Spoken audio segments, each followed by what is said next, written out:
Hi, I'm Wendy Brookman from NACCHO, and I'm in Canberra this evening at Parliament House to discuss the budget that's just been released. We are lucky enough to be joined this evening by our wonderful acting chair for our NACCHO board, Miss Donnella Mills.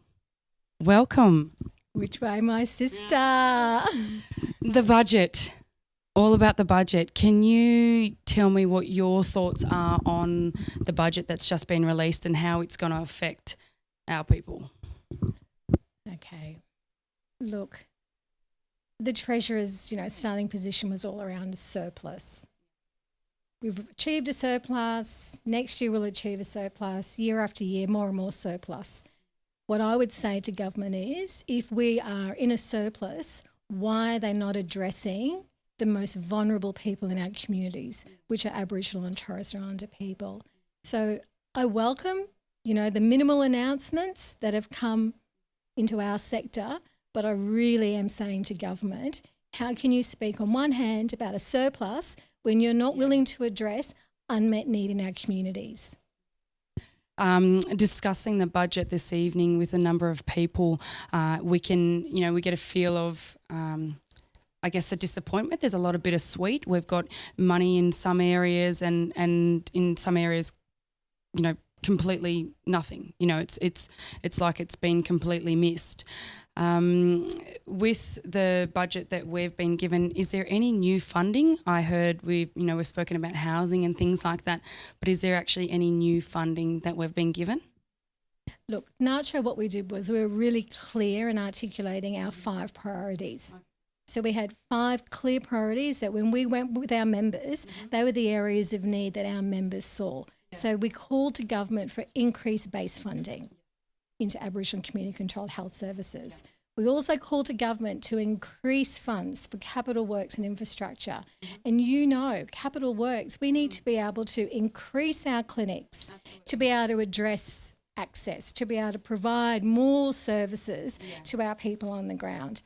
That was ignored. We also called for improvement towards housing for our mob. That's not within the budget. So, out of those 5 priorities, there's nothing that is clearly identified or translated in what the budget release was tonight. Which is extremely disappointing. We've obviously, we yarn up with our members and our AMSs, and, we're encouraged to, put Aboriginal health back in Aboriginal hands, and that's the whole reason why we have this conversation. We're able to know what we need.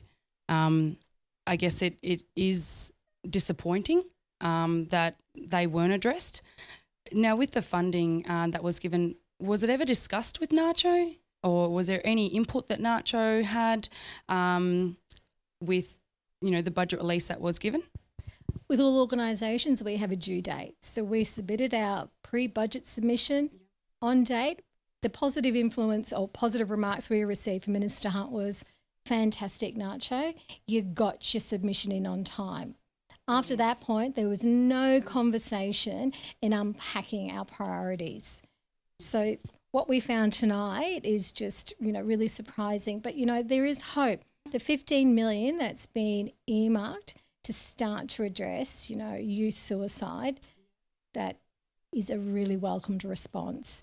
I don't have any real understanding of how that's going to be delivered on the ground, but my hope is that government see that money must come through our ACCHOs to deliver in our communities, because our ACCHOs trust us. So in the budget they've released support and funding for suicide, which obviously we both know how impacting it is in our community. We only sort of have to look at the last 6 to 12 months of those shattering newses of suicides with many of our young youth. Can you tell us a little bit more about what they've said in the budget about what they're giving us for suicide? Look, there's been such an initiative that's come from the ground up. I mean, we've had our strong partners, our ACP, join us in really calling government to account for the fact that we need a national response. It is a national outcry that our young people are being put into situations where they think that an option is to self-harm. So this 15 million that's been released, again, is just a start. It is not going to address or allow our people to develop and implement programs that are best suited in the given communities. Yeah, look, I absolutely, I agree with you in the fact that yes, it won't fix the issue that we've got, but at least we've got a start. Knowing that the money will hopefully feed through to our AMSs and we can deliver the programs to our people. As you mentioned, they trust us. You know, when you're working in community, those programs need to come from community. Because actually, we don't get to clock off from being black at 5 o'clock. We have expectations of our communities to deliver holistic care. And so, you know, as NACCHO, we have to make sure that those priorities, that the voices of our membership get here to the Parliament. You know, and a part of that is about capital works and infrastructure. It's about housing, and it certainly is about the overrepresentation of our children and youth and out-of-home care and detention. You know, and then we move into the mental health space. So there's a whole broad range of issues that our people need us to push for to make sure that funding is appropriate. And it, everything that you've just mentioned then falls into, you know, what we've been discussing about closing the gap. And, you know, we had only just discussed not long ago about the fact that our gap isn't closing. And then we look at the budget tonight and all those factors, especially those top 5 that NACCHO brought to the attention, aren't being addressed. And therefore, you know, I guess it gets me a little bit worried about this moving forward and closing the gap and how we're going to actually be able to do that with a budget that isn't really supporting what we actually need on the ground. A couple of things on that. You know, closing the gap, government's released 10 reports. And every year after year, it's more abysmal. You know, the Prime Minister acknowledged this year that where the government's gone wrong is they have not engaged with us. So my hope for the partnership agreement is that will allow us some legal pin to be able to hold government to account. As First Nations peoples, we need to be at the table. We need to always be at that table, not in a tokenistic way, but in a substantive way where government acknowledges that we are the experts in delivering for our mob. So I hope that with the partnership agreement, this will allow us to look at the budget in 2020 and see a real significant difference based on the fact that the power shifts because we are going to be at the table. And that will be the biggest difference. Yes. Because that's our voice. We know what's happening on the ground. We've pushed so hard with, you know, putting Aboriginal health back in Aboriginal hands. We've pushed so much more on things being more, you know, sustainable within our AMSs. We've got more programs running. It shows that our programs work when we take hold of it ourselves. And getting that voice, like you said, on the table, I think that's going to be a massive shift. Yes, because it will be a genuine partnership. It means that there will be a level of equality at the table. And, you know, for the past 60 years, we haven't seen that. We've seen it in token ways and we've seen it in verbatim, but actually something that actually pins us into an agreement means we can hold government to account and they can hold us to account. Perfect. That's all we're asking for, really, isn't it? Absolutely, yeah. Absolutely.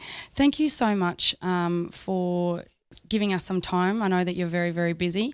You've taken on this role with the Deputy Chair of NACCHO and we think you're doing an amazing job. And hopefully we've discussed the elections coming up. So there is hope. We can still keep pursuing and pushing forward with what we have you know, discussed with our members. And like we always have, we'll continue doing it until things change.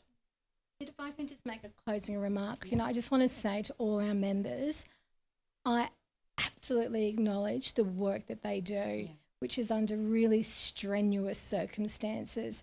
And I just, you know, thank them so much for their dedication and their commitment. And I just want them to know that we are trying to push forward this agreement that we have with government. We will hold them to account. So keep doing what you're doing under the enormous stresses that you do it, but you do it because you love our mob. Absolutely. And we got to look after ourselves. All right, we've got to look after our mob the whole time. We absolutely do. Thank you so much, Donnella. And that's for this evening. Like we've always said, what we're working towards is putting Aboriginal health back in Aboriginal hands.